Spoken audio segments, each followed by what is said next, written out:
An Israeli cybersecurity company has revealed that Iranian hackers gained access to email accounts of senior Israeli officials in an attempt to steal personal information.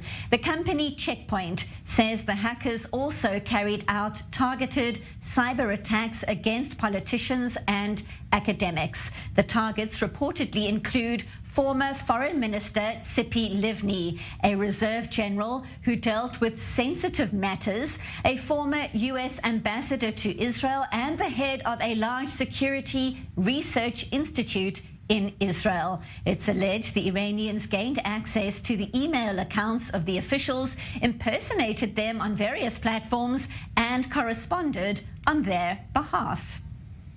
So to find out how this all happened, we now welcome Gil Messing, the head of global communication and CEO, Chief of Staff at Checkpoint Software Technologies in Tel Aviv. Gil, thank you so much for your time. So it sounds like a major hack targeting these high-profile Israelis, including the former Foreign Minister Tzipi Livni.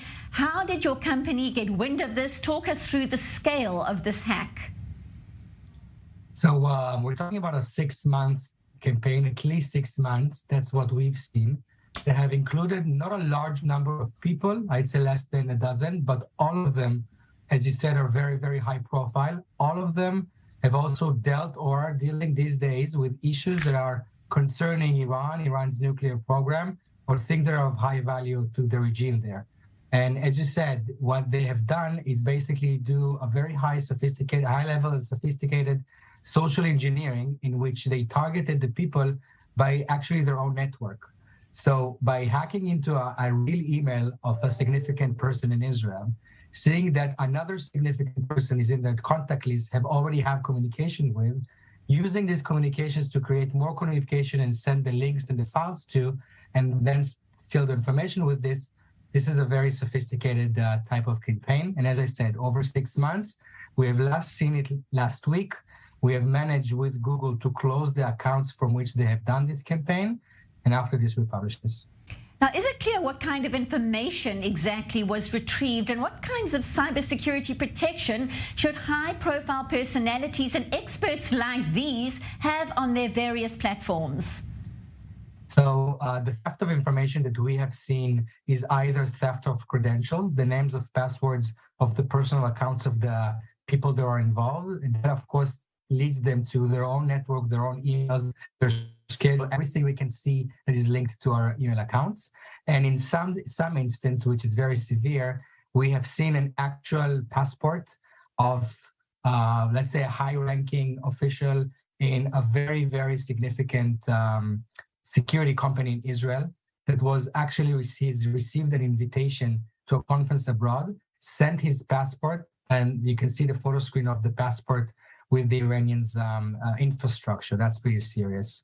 To your other question, especially in times of tensions, people that are of high profile should be extremely, extremely cautious when they receive invitations to go abroad, or if they receive any kind of files or links that are suspicious in the sense that they require them to put in a password, put in their telephone numbers, any kind of information, which usually files do not do so.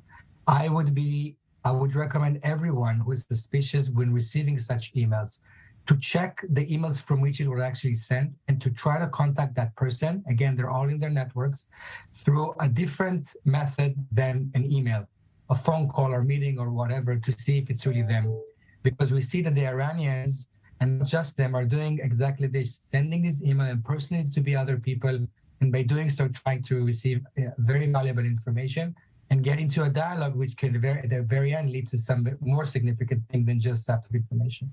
And presumably, it's not just a worry for these high-profile individuals. What about people watching right now? What should each of us be doing online to be vigilant and make sure information, pictures, videos can't be accessed by hackers?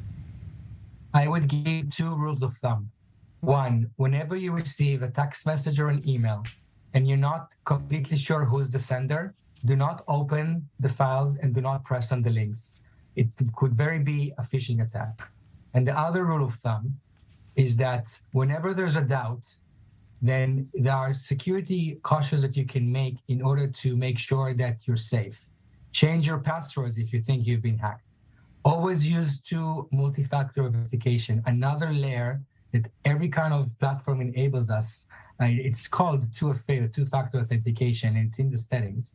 That by doing so, you're not only just getting a password inside, and if someone gets the password, they can get inside. It's another layer of security, like a text message or something that recognizes you. If you think that you've been attacked, use this two-factor authentication, change the password, and again, being conscious of these threats is key. Do not open the files. Do not press on links from people you're not absolutely sure are the ones that are sending this to you.